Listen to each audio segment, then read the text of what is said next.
And welcome back. We are Cooking with Cake with the Kansas Soybean Commission. Once again, Charlene Patton here with a recipe that's going to kind of inject some nice, well, certainly nutrition into our breakfast, right? That's right. It's National Breakfast Month. We talked about that. And I love this recipe. This is going to be probably one of my favorite recipes. It's so easy to make for busy families. And we talked about too that, yeah, it's great for breakfast, but it could be brunch or one of those easy dinners, because lots of times you like to have that breakfast throughout the day. What it is you can make this even the night before and have it ready to go in the oven when you get home from work. But it is 1 can of enchilada sauce, and I've greased this baking dish and then put a little bit of enchilada sauce in there just to cover it, really good for us.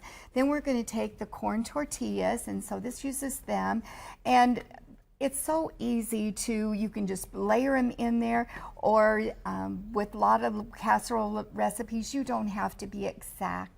So however it fits in there, because you can use an 8 or 9 inch baking dish, and just make 1 layer of that. And then we're going to add just a little bit more of our enchilada sauce. And then Shane, you have our scrambled eggs. Yeah, now, I was made scrambling those them all morning. I saw you did good. We sauteed a little bit of the sweet bell peppers again, and a little bit of a green onion. Sauteed that, and then mixed 6 eggs with 1/3 cup of soy milk. That's a soy ingredient. Okay. And then scrambled them. And we're going to put half of them in there, just half of them, yes. And then Allison, you're going to add half of the ham. So we'll sprinkle half of that on there.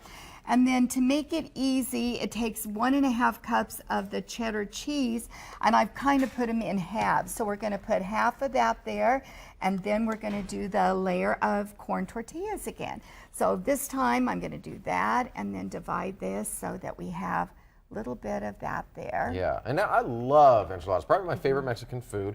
A lot of times it's served with flour tortillas. Is that doable here, or just the corn just adds that texture? Yeah, it's a casserole, so you could use the flour if you wanted to, or you can use those corn ones, so either one. Now add the rest of our scrambled eggs, and then we'll add the rest of the ham in there, and then we'll add one of the deals of cheese there that we have. Great. And how easy is this to do? Yeah. Add one of these in there? Yeah, add another one of those. It's easy to look at too, Charlene. This is nice. This is appetizing. I like where you're going with it. And then we've got our corn tortillas here that we're going to do our last ones here. We'll put that on there. And then we're going to just put the top of the enchiladas. And then you put the last deal of cheese.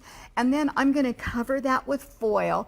And you could put this in the refrigerator now and let it sit overnight, and you'd have dinner ready the next day. Nice. Or we can put it in and bake it now at 350 for about 30 minutes. Now, if you're going to do it and take it out of the refrigerator and then bake it when you get home, you're going to take a little bit longer. Add a little, time. And the one that I baked for you this morning, I baked it about an hour because I took it right out of the refrigerator and put it in the oven. So you can check it. But look how nice it slices and makes those nice portions. And then to a little bit of garnish there, we put some shredded lettuce, a little bit of cilantro on top, and sour cream.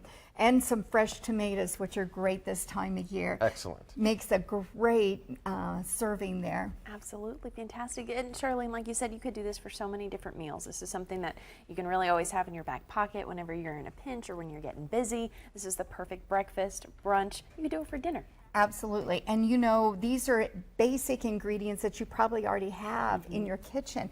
And you could make some adjustments to it. With the ham, if you have some leftover meat, some leftover chicken, you could use ground beef, any of those that you could substitute in. Awesome. Delicious. Charlene, where can we find this recipe again? KansasSoybeans.org. Okay, good deal. You can take a look at that, KansasSoybeans.org. They have this recipe and so much more. Again, this is National Breakfast Month, so they have a ton of soybean recipes for breakfast foods. Delicious. Or you can call that number, and again, you can always request the Kansas Soy Foods Guide for free, and then you guys will send it to them. We sure will. Awesome. Charlene, we love having you. Thank you so much for being here, sharing these recipes with us, and helping us celebrate National Breakfast Month. Thank you so much. We'll be right back.